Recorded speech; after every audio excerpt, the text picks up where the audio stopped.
Hey everybody, it's Roy from A&S Gear here. We're here to show you how to do an install for the Virtue OLED board on an Etek 3. Now this is the LT model. If you had the AM model, the board's just going to drop right in and you're going to use the grips that come along with it in order to have your OLED screen show through. They've got the cutouts in them already. But on the LT version, it is a little different. You do have to do some modifications to the frame in order to get the board to show through. So first thing we want to do is disassemble the frame from the gun. Easiest way to do that, you're going to need 3 Allen keys. You're going to need a 1/8 Allen key. You're going to need a 3/32 Allen key and a 5/64 Allen key. You're also going to need something with a sharp point on it, maybe like a pick, something like that, in order to scribe the hole in the frame that you'll need to cut out.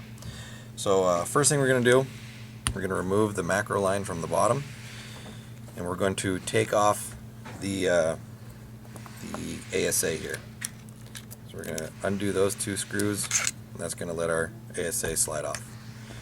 Alright, second thing we want to do is we want to remove our grips from our original frame here. So we'll remove the 3 screws from this side. Now I've already removed the screws from the other side, so we can pull our grip panels off. Alright, so we're going to take those ones off of there. It's going to expose the inside. From here, you can do a couple different things. I always find it easy to remove the battery first. Just get it out of the frame, put it to the side, therefore it's not flopping around or falling out when you're trying to work with the gun. Once we get it to here, we want to unplug our all 3 of our options here, which would be our micro switch, our solenoid, and our eyes. So start from the bottom here. We're going to pull out, let me see if I can zoom in a little bit here. Right here. So we're going to pull this set out here first, out of our board, right there. We're going to pull out this, which is our eye setup, pull that out, and then our micro switch, or actually this is our solenoid, pull that out right there. So we've got all our wires disconnected from our board.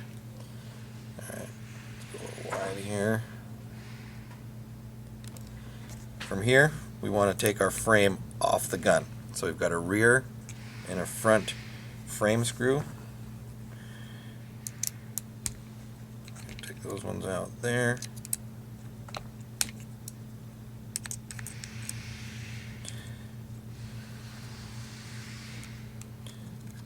Get that out. Remember, set these screws to the side. Don't lose them, because you will need them when we go to put it back together.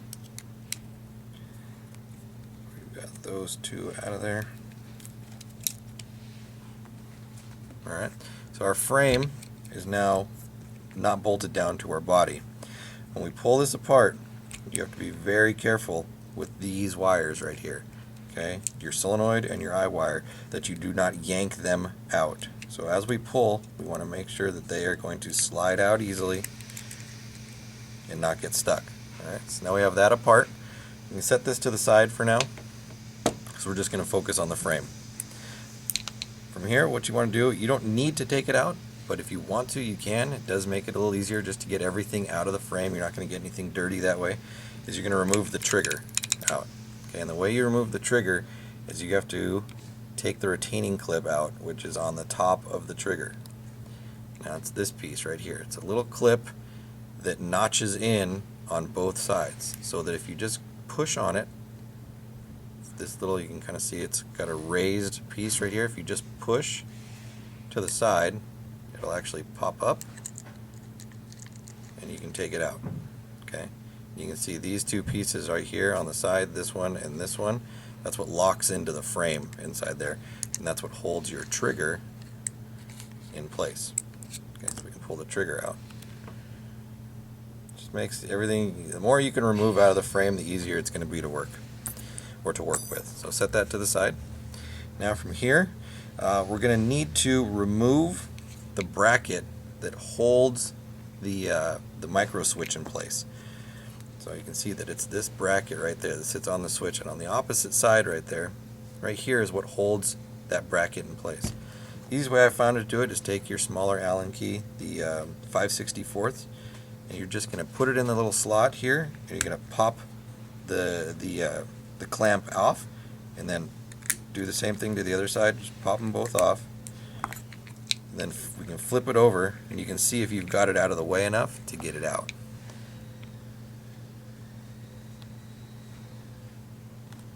And you can see that it's right here. I'm just going to try to grab it or move it so I can get it out of there. If it doesn't just come apart, it probably means that the other side, the back side, I don't have it all the way off yet. Yeah, you can see that it's right there.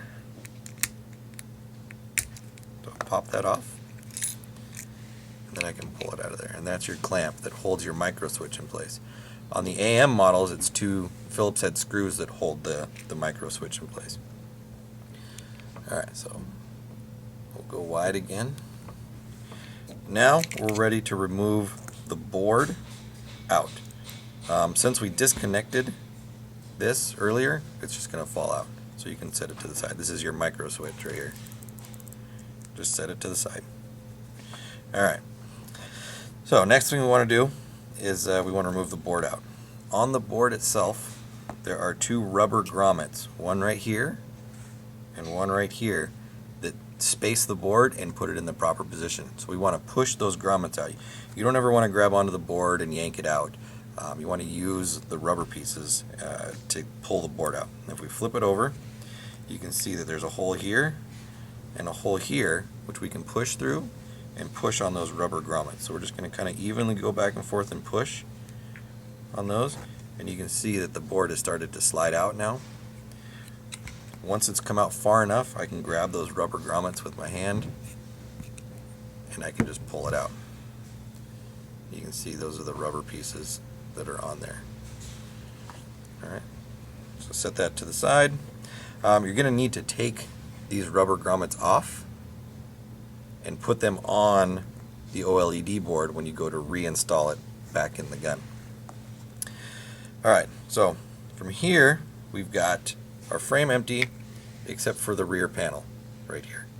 Now you could probably get away with not taking the panel off of there if you didn't want to, because it really doesn't affect much as far as putting the board in. But if you want to keep it from getting dirty, you don't want any plastic shavings in it or anything like that, you can pull it out. And the way that you pull this inner piece out, I don't know if you're going to be able to see this or not, but there's a couple tabs that hold this plate in place. There's one right there, there's one right there, there's a couple more on this side over here, and they're just little tabs that lock everything in place. So if I pop that tab out, pop that one, and that one, you can see that this will actually pop up, and you can take it out if you want. If you do take it out, there are a couple pieces that you don't want to lose, obviously. There is the back cap itself, and then also the button setup that is on there. You don't want to lose any of that stuff, because if you lose it, you're not going to be able to put it back together. So we pull this out right here. So we've got our plastic housing, we've got the rubber button that you actually push on, and then also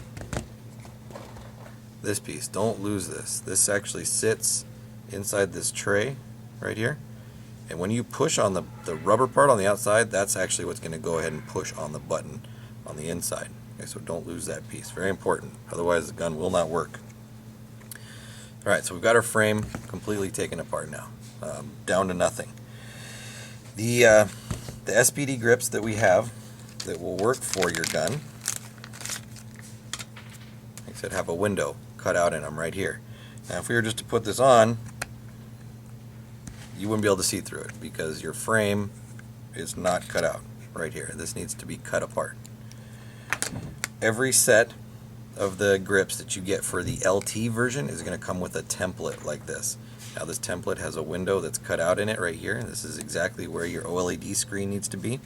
So you can take the template, you're going to put it on your grips, you're going to take one of your original grip screws, and you're going to put it through this last hole at the bottom. So this will keep this template from moving around when it's on your frame right here.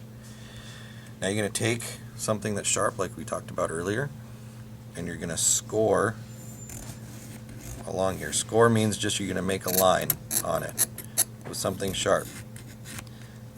Okay, so we're going to score the line right there. We're going to trace out the line where that hole needs to be cut, and then we can take our grips off, or our template off. And you can see on there now, there you can see that. Now I've got a score line right there, and I'm going to need to cut that out. You can either use a Dremel or a file, small like a reciprocating saw or something, in order to cut that window out. Once you've cut it out, you're going to have a frame that looks something like that. Okay. Now this is our prototype one that we originally did, so we taped off where it needs to be exactly, but you're going to have a hole cut in your frame that looks exactly like that. And that's going to set you up to have your screen show through your frame. So what you're going to do then, once you've got your hole cut out, is you're just going to follow all the steps in reverse. You're going to get your board, put your grommets on, put it back in, and then go ahead and reassemble the gun back together. So again, this is the how-to on how to do the frame modification for the LT, for the OLED boards from Virtue. Hopefully it's been helpful for you guys. Again, this is Roy from A&S Gear. Check you out. Have a good day.